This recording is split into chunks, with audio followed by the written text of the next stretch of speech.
Welcome to SDG Live. We're here at the World Economic Forum in Davos, Switzerland. And the conversation here in Davos is about creating a shared future in a fractured world. I'm really grateful as a reporter for DevEx covering global health and international development that the UN Foundation, together with GSMA, is elevating the conversation around the UN Sustainable Development Goals. Because if we're going to achieve these goals, we have to consider inclusion, put it front and center. And I am joined by two people here who are really focused on SDG 5. We're going to talk about girls and women, but you're also conveners, connectors, and leaders in the media space, and we're going to talk about the role of media in the SDGs. So to my far right is Shelly Zalis. She is the founder of the Girls Lounge, which is just down the street, putting on some amazing programming, and CEO of the Female Quotient. So looking forward to hearing more about your work. And it's an equality lounge here at Davos. Equality Lounge, that's right. And I actually want to talk about the framing here. When we first met, it was the Girls Lounge at South by Southwest. Here it's the Equality Lounge, so we'll talk about that. And just next to me is Laura Bronstein. She is the Director of Editorial and Business Development for Cosmopolitan and 17. Thank you so much for joining us. Thank you. This is great. So I want to start with this question. There was a presence here at Davos last year. I believe it was the Girls Lounge last year, right? It's the Female Quotient. We called it the place for the 18%. The place for the 18% last year. This year it's the Equality Lounge. This year we call it the Equality Lounge. The first year it was the Girls Lounge. Okay, It interesting. was never the girls. It was always the Female Quotient. Okay. And it was always the place for the 18%. So tell us more about it, and why is this year a different moment? I mean, we've had Me Too. I mean, there's a huge conversation around the issues that you've been focusing on. Why is this year different? Well, I think, first of all, this year it's the place for the 21%.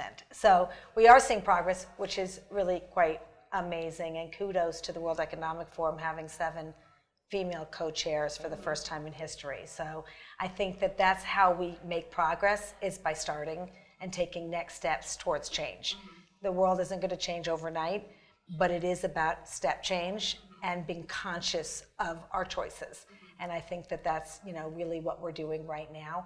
And this year, we called it the Equality Lounge because global goal number 5, gender equality, we cannot create equality if men and women do not work together.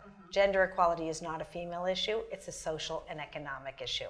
And so it's really important, as the headlines of this conference, to be united. A company alone can have power. Collectively, we have impact. Collectively, together, united, we impact change. And so we just want to make the point that solutions for change involve all of us. Every leader, regardless of gender, race, age, religion, is responsible for creating the changes that we all want to see in today's world. And I know the United Nations, is often pointing out that it's not just about achieving goal number 5, but how goal number 5 drives every other goal. Well, and goal 17 is about partnerships, and I think that drives all of this as well. So can you both expand on your work in the partnerships realm? Well, Shelly is a natural connector, and one of her many gifts, she brings people together for conversations, and I think that is one of the things that's essential to meeting the global goals, is bringing people together, pooling resources, sharing best practices, and hearing other people's points of views to move forward. And, to your point earlier, there was an incredible panel Shelly had in the lounge this morning with Meredith Levine from the New York Times and David Wenig from eBay, the CEO of eBay. And he said, yes, from a humanitarian point of view, I want gender equality at eBay, but I do it because my job is to make my company better. And my company is better if I have a more equal gender balance. And it was so well said, and somebody could hear that and go back and say that at their company now. Yeah, I think that partnership also is unity, solidarity, standards, so that we can all hold ourselves accountable. And what UN is really doing is bringing us all together.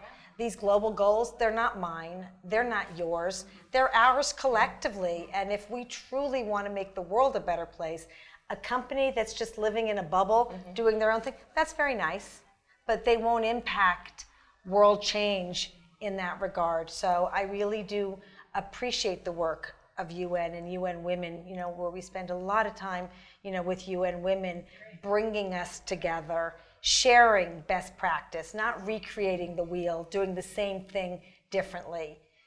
We can divide and conquer together, and that's how we will perpetuate change in a much more efficient way in a much more rapid way and in a much more accountable way. I want to ask you about how we get beyond the status quo. So in preparing for this conversation, I was looking over this World Economic Forum report stating that if we continue with the status quo in terms of girls and women and gender parity, it will take 170 years to achieve gender parity. Obviously, that's not going to cut it when we're working toward 2030. So how can we go beyond the status quo? That's essentially what I think a lot of the conversations you're convening are looking at. So what are some examples of getting beyond the status quo? My nickname is Chief Troublemaker, and so I'm just going to say you got to break the rules and break the pattern. I mean, status quo in and of itself is exactly what it is, status quo. So if we keep admiring the problems, if we keep talking about the problems, I can tell you that it's not going to fix itself. And, these are legacy issues. This is not a new issue. This has been an issue for a really long time. It's not a new issue. So I think we have to just pause, stop the bleeding, and start today moving forward. And I think that it will require peaceful disruption, new rules, not just using the old rules, because those clearly don't work. Yeah. So what are the new rules for today? And if we want to be better, it's not unconscious bias. Let's stop using that as an excuse. I mean, that's an excuse card. Let's make the decision. Let's make the choice to be better. And if we want to be better, then put more diversity in the equation. We always say when you put women in any equation, the equation gets better. And that's what all the reports show. Diversity is not a nice to have, it's good for business. So why are we all going backwards? And so I think it's time to put more women in the equation by choice, by design, and not just one. I think there's going to be a flipping point. I think when we have, and let's not wait until 50-50. That's a step change. Let's get to 30. How about going to 30? I think if we can reach 30%, we will see a flipping point. That's the tipping point. I think it's a when flipping there's three point. women at the table, in every study, like you're so correct, every study shows that's why in Britain they have the 30% for Change program, which is all about all corporate boards are now required to have 30% women because they have limited board terms. And when there's one woman at the table, she feels like she needs to sort of maybe act like a guy. When there's two women at the table, they're sort of just like cornered off or played against each other, which we don't like. But when there's three women at the table, the conversation changes. Well, and there's clear examples of that. I mean, so I think it's a flipping point when you put at least 30% of a sphere of influence. That's when we'll see transformation of culture, because it just changes when you have enough of something. And Barry Salzberg, the former CEO of Deloitte, we were both keynoting together at a conference, and his conversation was, 7 steps to success, and mine was bring emotion to the boardroom. And he pulled me aside after and he said, you'll be very proud to hear that we appointed our first female CEO in the United States. And I said to him, well, was that to fill a quota or because you want a more nurturing, empathetic, collaborative work environment? And he told me a story, real story. He said, let me tell you, he said, we had 24 people on our board, 3 were women, 3 out of 24. He said, but those 3 women never spoke up. I said, what'd you do? He said, I got rid of 5 guys, put 5 more women. It's now 8 out of 24. I said, what happened? He said, the table turned. We stopped just talking about the what. We started talking about the why and the how. It was more conversational. And the original 3 women were now the most vocal because they felt comfortable. They had the power to be and senior. They had this power that they always had. But it was just the table turned, the culture turned because there was more. The minority started acting and feeling like the majority as a result. I want to ask you, I'd love to hear an anecdote from your time in a developing country context, because I was really struck by this yesterday.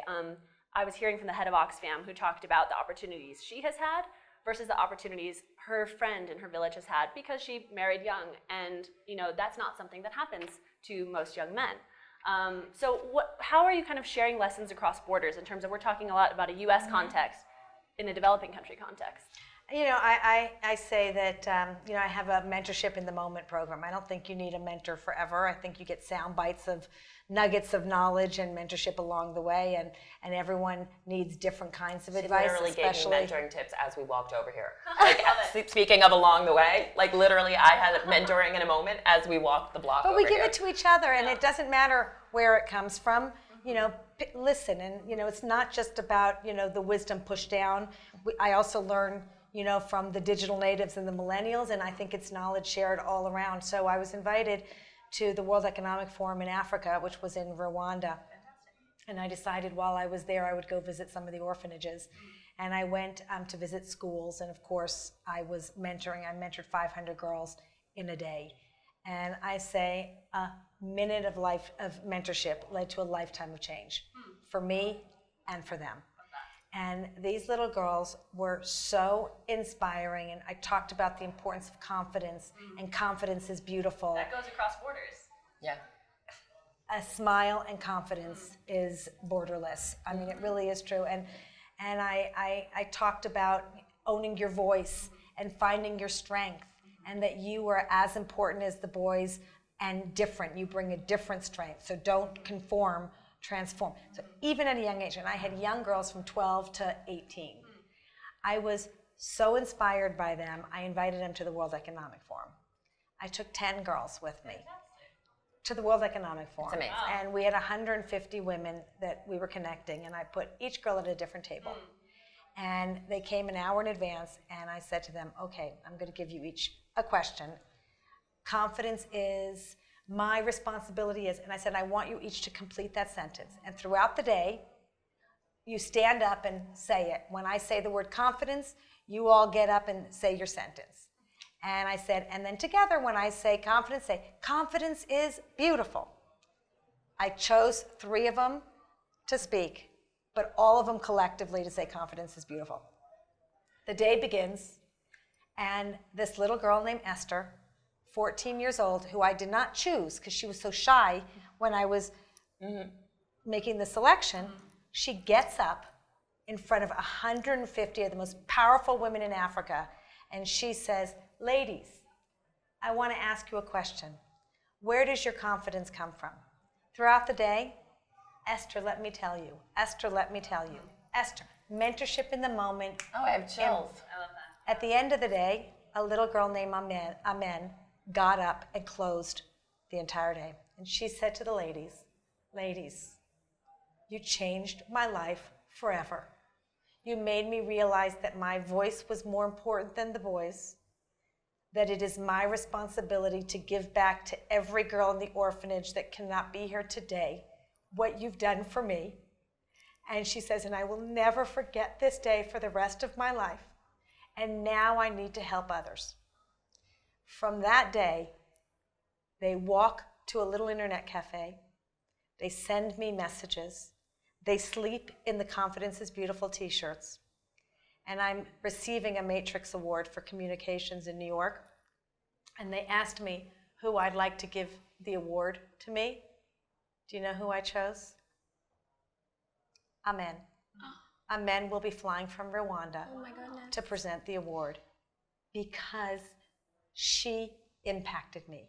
Mm-hmm. You educate a girl, you educate a family. And that moment will last for a lifetime. And it makes me realize that it is my responsibility, and I raise my hand high to continue to do this work around the world, to inspire, to educate, to be inspired, and to give back with generosity. Thank you for sharing that story. Wow. I don't never think heard that story before. That's an amazing story. I don't think we have time to get to this question. Go ahead. I'm sorry, you want to take up so much time. Don't, No, please. I'm going to end with this then. If you can fit in 2 minutes, I know we have to send you off down the promenade, but one last question. I mean, building on the power of narrative, I really want to get to the role of media in achieving the SDGs. What is the role of media? And we'll close with that, unless you have any other calls to action after the fact. Hopefully the role that media can play is, change happens, I think, through storytelling. That story that Shelley just told, we're all like drying our eyes, and everybody is going to process the idea of reaching out and that kind of compassion in a different way. And so I think when media succeeds, we are telling the stories that people will unite and come together around ideas and discuss ideas. And I think social media plays a role with that also. 17 Magazine does an annual project with Instagram. We created something called Body Confidence Day. And it's a global program, and it's #PerfectlyMe because of all of the issues that girls have around kind of feeling confident at a certain moment in their development. And social media can play a negative role with that, and Instagram wanted to take a positive point of view. So 17 and Instagram came together to do this, and the idea is to #PerfectlyMe with what makes you feel perfectly you. So basically, like I would put a picture of myself talking to people at the girls' lounge with like, I feel #PerfectlyMe when I'm talking to smart women. So this year we partnered with the UN Foundation's Girl Up, and we encouraged them, we asked them if they would do Perfectly meetups. And we created a toolkit with advisors who are psychiatrists and people who really know things of how the girls could have conversations without an adult there. Like they could just print out the toolkit and have a conversation around confidence, how they can make each other feel more confident, how they can be there for each other. The posts, the Instagram posts we see that day with the #PerfectlyMe are just, you just start crying because it's girls saying, this has been such a struggle, but I finally can feel #PerfectlyMe because of the support of people, of girls around me. I think also, and we're doing this with UN Women. We started a campaign called #SeeHer. If you can see her, you can be her. So the importance of visibility, even with the 7 female co-chairs, it's inspiring. It's aspirational. It gives us hope that we can be whoever we want to be. Media plays such an important role in shaping culture. And so the #SeeHer is all about the accurate and realistic portrayal of girls and women in media and entertainment.